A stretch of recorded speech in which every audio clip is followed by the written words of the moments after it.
Hello, hello, good afternoon. It's Monica from Life is Art, and this is the Saturday 3:30 p.m. demo at the Harvest of Smiles online crop. And I'm just making sure we're all in the frame. Ooh, I can scooch a little bit this way. I've got my my video camera pointed a different direction currently, and because it's plugged in. I forgot to plug it in this afternoon while we were chatting and crafting. And so now it's plugged in, charging as I record. So sometimes you got to do what you got to do, right? If you're joining me live this afternoon, just say hello or howdy so I know you're here. And if you're watching later on replay, you can say replay. I see Joanne is already in. Hello, Joanne. We're giving everybody a minute just to find us. And we're going to be looking again at the new September-October catalog. We're going to be using the Good Life collection in the layout today. And if you saw before you clicked in, we're doing a layout called Farm Life. And so we're going to be using some pattern paper, some coordinating cardstock, some of the die cuts. We're also going to be using something that I've stamped using the Good Life Scrapbooking stamp and thin cuts, which is back in stock. I didn't buy the thin cuts, but the stamp. We're also going to be using some mix-in paper and anything else? Oh, we're going to be using some of the Woodgrain alphabets and Woodgrain titles. So, some new things, some older things, and some in-between things, I guess. And yes, I found my catalog as I was chatting this afternoon. Normally, it's in my top drawer, to my left, top drawer. And I went to go pull out my little photo trimmer, which is in my second drawer down, and there it was. It was in the drawer below where it was supposed to be. You know, there are days, right? There are days. Good afternoon, Heather. How's it going? So we are going to start our layout today using a piece of pattern paper as our base page. And this is a sheet of pattern paper from the Mix-In collection. And it's interesting. It's sort of little hand-drawn lines. And they're going horizontally, but they're kind of divided into sections vertically. And they're kind of wiggledy and jiggledy, and it's an interesting pattern. The back side is this one that sort of looks like homemade paper. You know, back in the day when you used to throw all the stuff in the blender and then put it on a screen and make homemade paper. That's kind of what this feels. Well, it doesn't feel like it, but it has the look of that handmade paper about it. So we're going to be using this side, but maybe let me grab a piece of adhesive here to stick on the back, just a little nubbin of adhesive. And that way I can line it up on my Versamat and not have it shift around on me while I'm trying to put my layout together. Because I am going to be using the measurements on the Versamat to help me line things up. Okay, so I'm actually using a pattern from a previous catalog. So keep that in mind as we go. And at the end, I'm going to show you the previous catalog design layout, the layout from the previous catalog. And it's not like just the last catalog. It was a while ago. And so I want you to see the difference that it makes when you use the same layout idea with different papers. It changes things up. So the next piece that I've got is a piece of Mocha cardstock, and this has been cut to 10 1/4 inches square. So 10 1/4 inches. And I'm going to go ahead and add some adhesive to the back. Now, because I'm adding a very large layer onto my base page, I could have gutted out my paper, my base page, and saved a bit of paper that way. I wasn't feeling it today. We're just going to layer it up.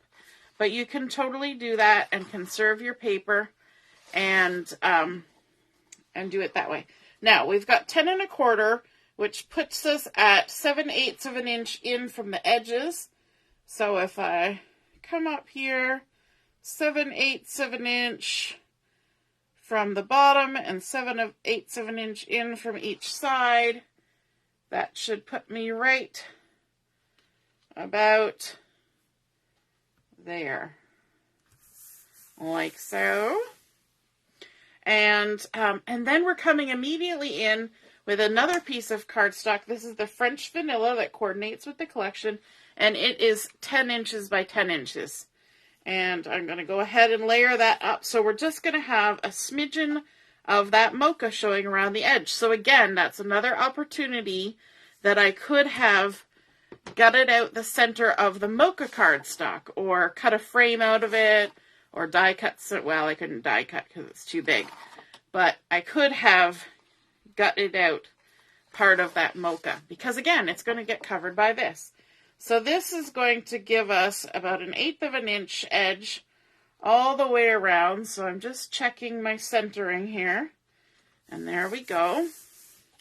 So when I looked at this base page at first, hey Heather, oh Heather, I already said hello. Hey Michelle, joining from work.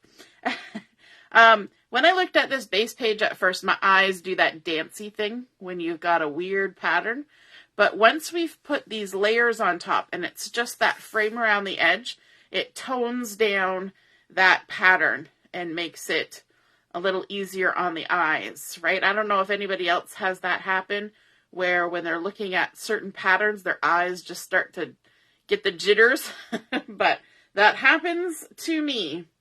And so now we're going to start bringing in some strips of paper.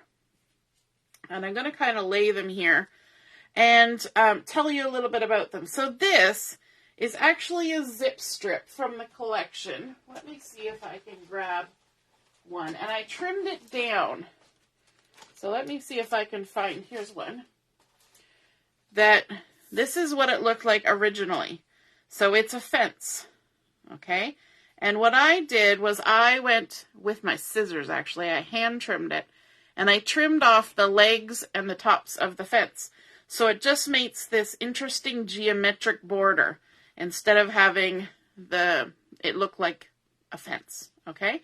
So you can do that with your zip strips. You can cut them in half to make them thinner, all sorts of things. But that one, I just wanted to kind of get more of a geometric shape. And then I've also got 1/4 of an inch strip of Mocha cardstock, same as what we've got here going on in the background.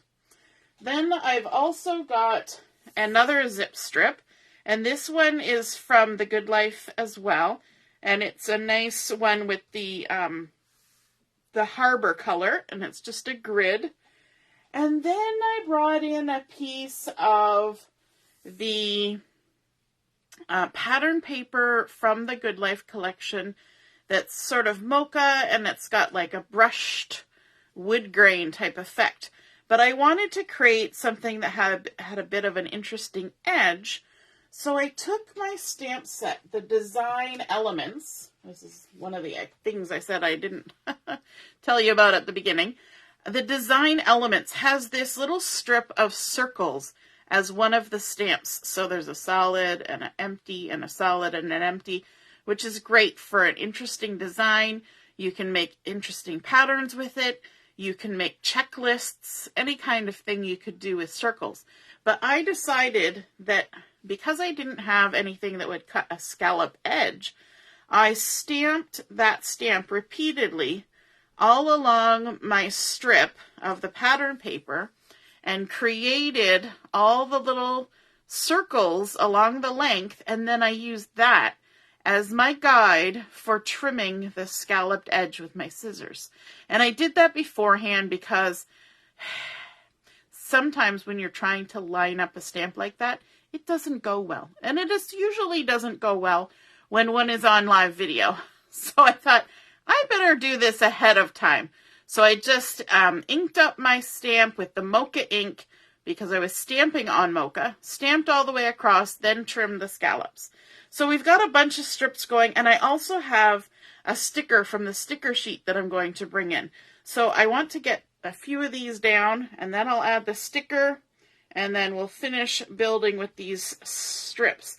Now these strips are all 12 inches long, so they're going to go completely across the layout and from side to side. And I want to line this up at about 6 3/4, the top of it, like that. And this is about a 3/4 of an inch, about 3/4 of an inch in height. Now, every time I do this, I have the feeling that this is crooked. But I can see in the camera that it doesn't look crooked. But in my mind's eye, as I'm sitting here looking at it, it always looks crooked. I've laid it down on here several times when I was getting my pieces ready. And I kept going, that looks so crooked. So I don't know what it is, but in my brain, it says it's crooked. But it looks to be fine in the camera. All right, so now I'm coming in with this zip strip, and zip strips are 1/2 inch. Now I'm not going to leave the full height of this one that I stamped the dots on. I'm actually going to bring it down and lay this zip strip on top, and I'm going to line it up at the 6.5 inch mark. The bottom of my zip strip is at 6.5 inches, so the top is at 7. And that creates a nice little overlap there, and I think that makes a really cute edge to what I'm working on here. Okay, now my next piece that I want to bring in is one of the stickers from the coordinating sticker sheet. And down here at the bottom, there are 2 3/4 inch, almost like zip strip stickers here at the bottom. So I'm going to take one of those, and it's a gorgeous plaid with the Harbour and the Mocha. And we're just going to layer this on here, like so. Just butt it up against that one. I think that's fun. It brings in a pattern that's not in the paper collection. And now if you remember from the card this morning, there is an identical-ish looking plaid in the Mix-In collection, but it's in a different color combination. It's got the espresso in it, and not the mocha. Sorry, not mocha and not the Harbour. It's just different values of the espresso. But I believe the plaid pattern is the same in my recollection. Sound like I'm lawyering. According to my recollection. So the next one I'm going to add is that zip strip that I trimmed down that looks like the fence. And because it's only 1/4 inch, I find the easiest thing to do is just to run a bead of liquid glue across. And then I can go ahead and add my little zip strip, just butting it up against the sticker.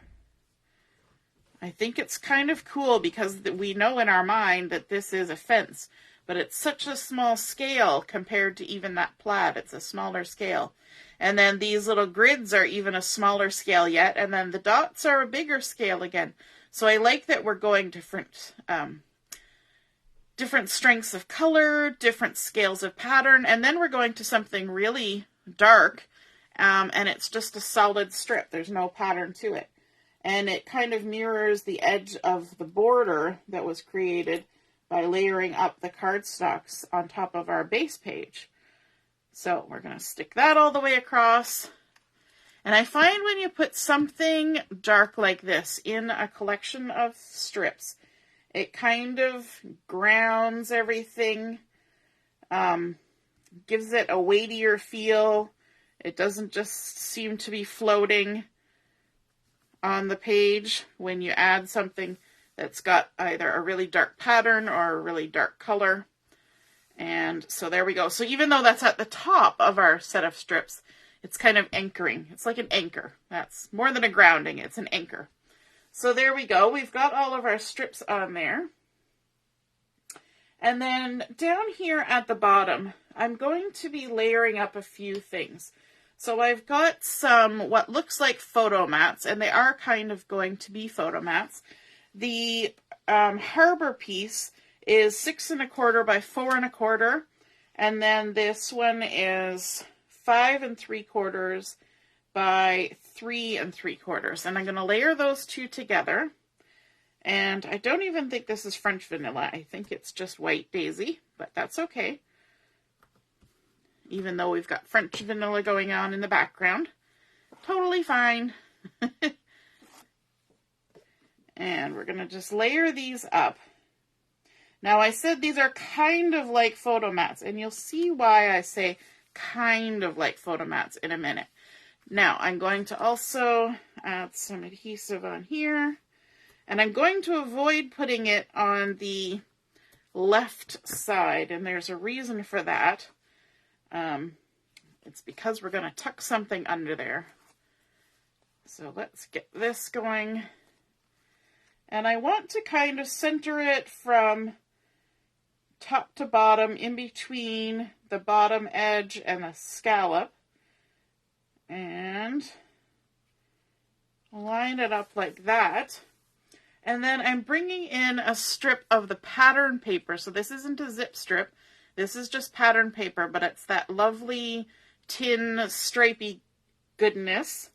And I've cut it like a zip strip. I'm pretty sure it's 1/2 inch. Yes, 1/2 inch by 4 inches. And we're going to tuck it under the left edge of this photo mat. We'll call it a photo mat. And kind of center it from top to bottom, like so. So the full 1/2 inch is not showing, but we wanted it tucked under there. And then we're going to do a little bit of decorating on this. So you will see quickly that this is not a photo mat. But it is. But it isn't. Yeah, we're going to use this as our journaling spot. And so I have gone ahead and stamped up the truck from the Good Life Scrapbooking stamp set using Harbour ink. And fussy cut it out because I did it the other day when I was doing stuff, so I had it extra. And it's been sitting here waiting to be used, so I'm just going to embellish my journaling spot with a few things. And that's really exciting because that kind of reminds us of those Picture My Life cards that we used to love and are no longer available. And so we can just go ahead and use something else in place of those. I'm going to grab some of these cute banners from the sticker sheet, grab 3 of them, and we can add those on here. Let me just see how I want to do this. We're going to add this longish one first in the Harbour, and then we'll add this little guy beside it. Oops. He's not little in terms of length, but he's little in terms of width. And we'll line them up at the top. So put those 2 side by side. And then we're going to tuck this one in between, like so. Kind of make a nice little spot there. And then we can leave all the rest of this space for journaling. Now, then we want to add something up here. We need to liven this area up. And so for that, we're going to be using some little flags that I've created, little banners. And these are 1 inch by 1.5 inches and dovetailed on the bottom. And I did the dovetailing ahead of time just to save us some time as we're creating here. And I pulled out all the patterns from this Good Life collection to create these banners. Now, when I first did this and was planning it, I had them random. They were random across the top. And then when I went to move it before I started the video, they got all jumbled up from how randomly I had them. And then my brain says they have to be symmetrical. Does your brain ever do that? Your brain says, you can't have this one here, and this one over here, and this one here, and this one over here. My brain just wanted to make them symmetrical, so I did that. And so, you know, you just have to work with your brain sometimes, right? It is what it is. Yeah, strips of paper. I'm good with strips of paper. All right, so what we want to do is, I've got this one at about the 10.5 inch mark, which is 1.5 inches in from the edge. So we'll keep that similar thing going on both sides, the top little point here. And then we're just going to kind of put everything into place and get it on the angle that we want. It doesn't matter if it comes down and touches these strips. The original layout had them overlapping.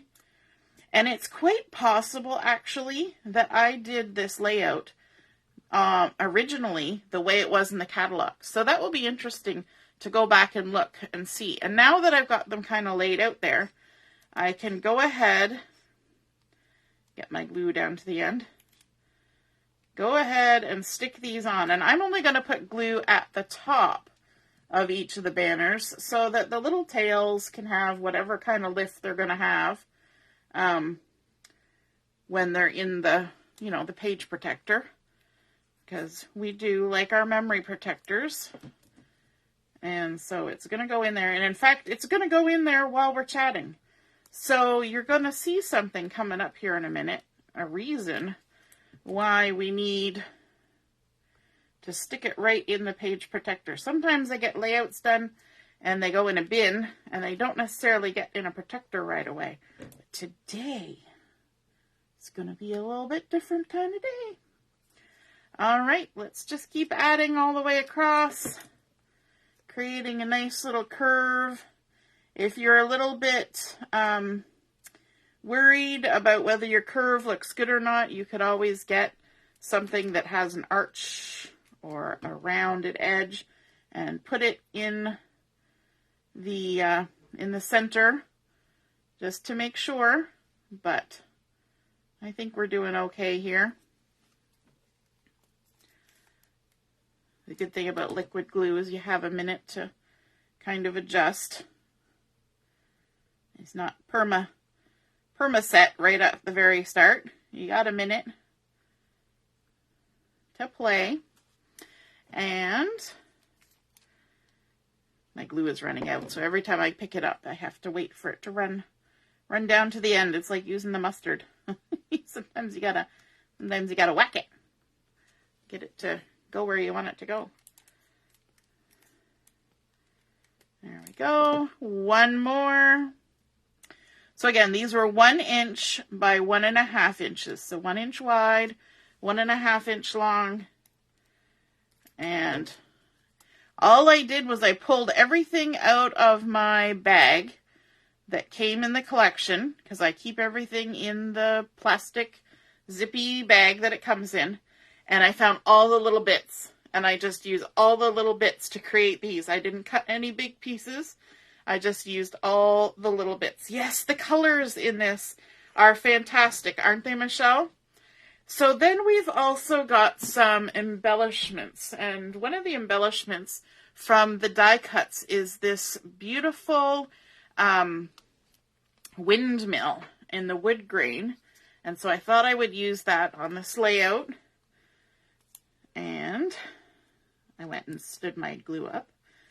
I'm just going to add some liquid glue to the back of this as well. A few little dabs here and there, like so. And then I'm going to stick it down here, kind of centered. And I'm going to have it reach up and touch into that scalloped little border. Just like that. And then I've also got a title, and for my title, I used some of the new Titles die cut wood grain, which is the word that I'm putting on right now.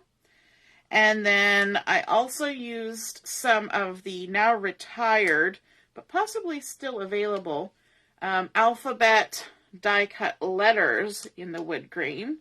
So I like it because it gives you two different font looks. But the wood grain looks good together. Now my farm, so I'm spelling out farm life. My farm has the wood grain going horizontally.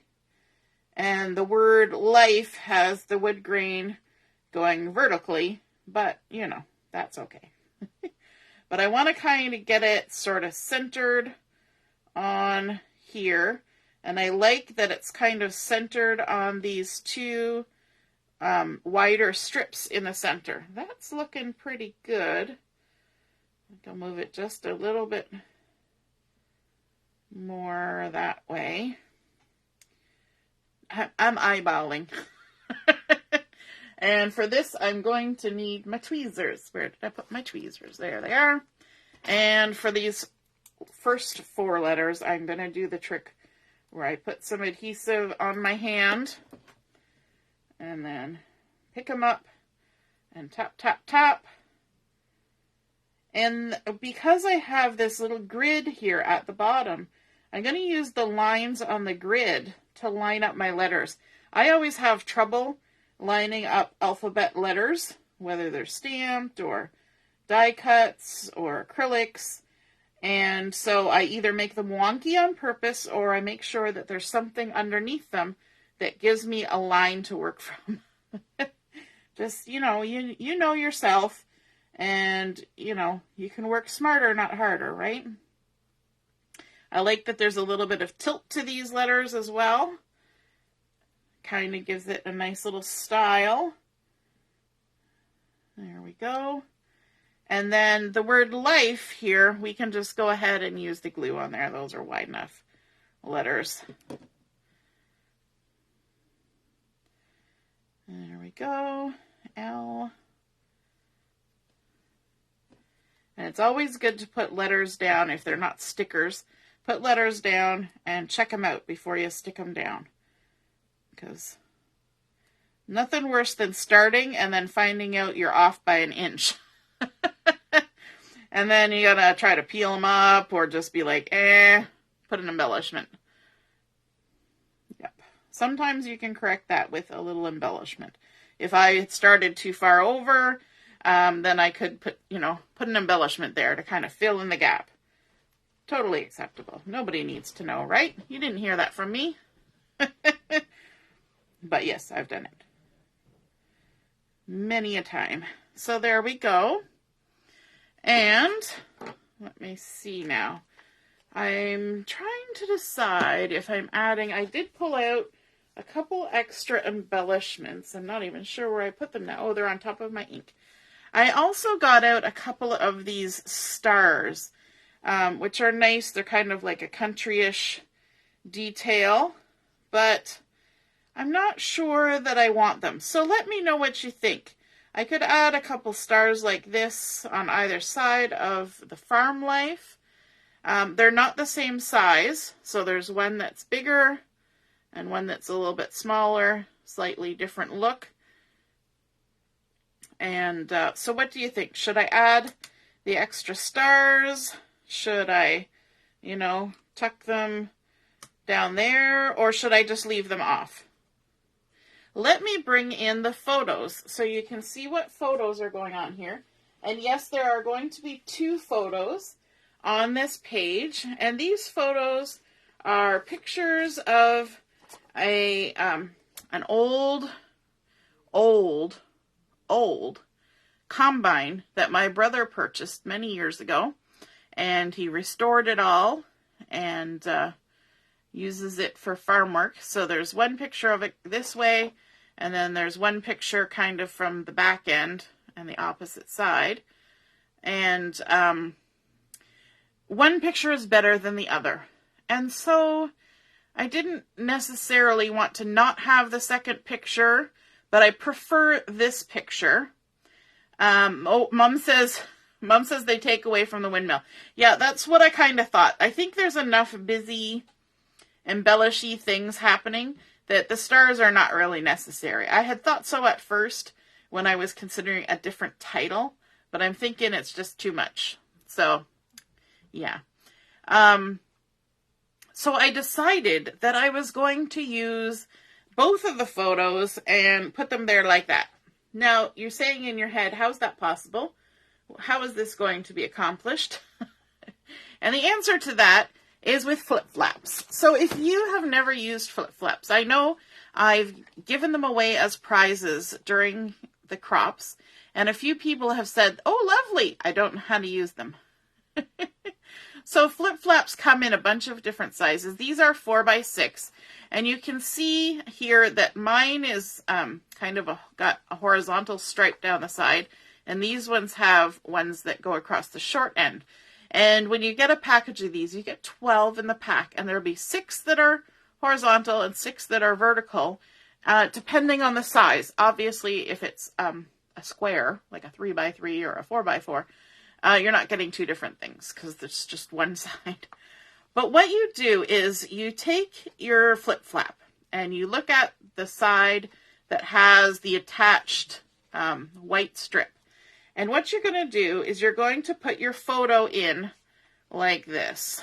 And then your other photo is going to go back to back with it, but you want it upside down because a flip flap is going to lift. So you want it so that your photo on the back will be the right way up once the lift happens. Now, if I did one of the other ones where it was this way, then I would want my photos like this because it would maybe flip to the side. Okay? But I'm going to do one where it flips up. So I want my one photo like this, and then my other photo like that. It's good to kind of get that in your brain before you stick it in, because I find it's much easier if you put them both in at the same time. So we're keeping that piece with the strip towards us and putting our photos in. And then what we're going to do is we're going to fold this flap over and then lay it down on our page. Now you can see now that the thing that I said was kind of a photo mat is now showing around our photo, and that makes it is a photo mat. So it isn't a photo mat, and now it is a photo mat. It's got double duty. But in order to be able to stick that all together, I need to put my layout into a page protector, because I like to put my flip flaps on the outside of my page protectors, so that, oh, right, we're going to have to take our adhesive off. Let me grab my rub and remove eraser. I like my flip flaps on the outside of my page protector so that whoever's looking through my photo can just lift it up and look. Now, if you're trying to hide something, hidden journaling or something, you can use a flip flap. You don't necessarily have to put it on the outside of your page protector. You can keep it still inside. And so if somebody really wants to, in the future, read that hidden journaling, they can just pull your layout out of the album in order to look at it. But I think that's too much work. Now, some people will also cut their page protectors and have the flip flaps come from inside the page protector and poke out through the cut that they make, but I prefer just to stick them on the front. So I go ahead and tuck this into my memory protector all the way in. I like our memory protectors. They're beautiful and clear and sturdy as all get out. And I've still got adhesive stuck to my finger. There we go. And then in order to adhere the flip flap, what this white strip is that's backing on an adhesive strip. So you're going to peel the strip off and try to get it to let go of your hand because it's staticky. And then I like to tuck it to the back, just like that, and then line it up with your photo mat and stick it down. So now your photo is got that nice Harbour matting all the way around it, and it's now a photo mat. And it isn't, because it's a journaling spot. Now, in order to put my journaling in there, I'll have to just pull my layout out, write my journaling. But there you go. You've got your nice little journaling spot, and you've been able to use both the photos, because I can't go back in history and take a better photo. In fact, this is a photo my grandparents took of the combine. So we can't go back in history and redo the photo. So we're going to keep it, we're going to use it, but we're not going to have it be the display photo on the layout, right? It's a nice way to hide maybe a less than perfect photo, but still be able to use it. So there we go. We've got our lovely layout made with that fun pattern on the base page, layered up with Mocha and the French vanilla. Then we added all the lovely strips across the center here. and made a spot for our title, adding in our swag of beautiful little banners. And then we've got our windmill added on there. We did stamping to create our little scallopy border. Then we've used our flip flap to add an extra photo onto our layout and hide a nice little journaling spot underneath that we can tell the story.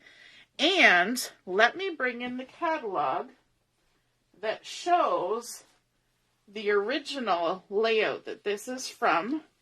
So this was from last year in May and June, and this was the layout.